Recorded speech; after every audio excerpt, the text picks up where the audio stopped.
Apskritimo skersmuo CD statmenas stygai, yra pažymėtas status kampas ir reikia apskaičiuoti atstumą nuo apskritimo centro, štai nuo taško O iki stygos AB. Taigi štai šis atstumas OK ir bus mūsų ieškomas atstumas nuo centro iki stygos AB, todėl kad tai yra statmuo stygai.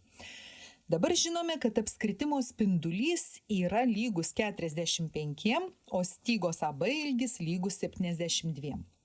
Teks pasinaudoti dviem žinomomis savybėmis. Pirmiausiai, ta, kad jeigu skersmuo yra statmenas stygai, tai jis dalina tą stygą pusiau. Tokia savybė. Taigi, atkarpos KB ilgis bus lygiai toks pat kaip AK ilgis ir mum AB reikia padalinti iš dviejų. Mūsų KB bus lygus 72, padaliname iš dviejų ir gaunam 36. Štai čia bus 36. Dabar mes žinome spindulį. Mes žinome spindulys OC, OD, bet mums nenaudingi čia šitie spinduliai, bet mes žinom, kad spindulys yra atstumas nuo apskritimo centro iki bet kurio apskritimo taško. Taigi ir iki taško B aš papildau brėžinį ir nubraižau OB. Tai taip pat bus apskritimo spindulys, jis lygus 45. O dabar aš galiu pasinaudoti Pitagoro teoremą. OK kvadratu plus KB kvadratu yra lygu OB kvadratu. OK kvadratu plus KB kvadratu yra 36 kvadratu, lygu OB pas mus yra 45 kvadratu. Keliu į kitą pusę.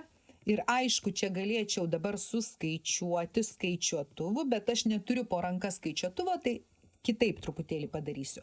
Išskaidysiu čia pagal kvadratų skirtumo formulę. 45 minus 36, 45 plus 36.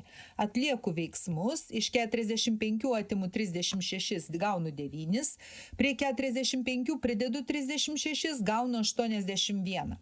Taigi, OK kvadratu yra 9 kart 81. Traukiu šaknį. Iš 9 ištrauksiu 3, iš 81 9. Gausiu 27. Aišku, mums neigiamo sprendinio nereikia, nes OK tikrai teigiamas. Jeigu OK galėtų būti neigiamas, tai dar gautumėm atsakymą minus 27. Taigi, mūsų ieškomas atstumas yra lygus 27.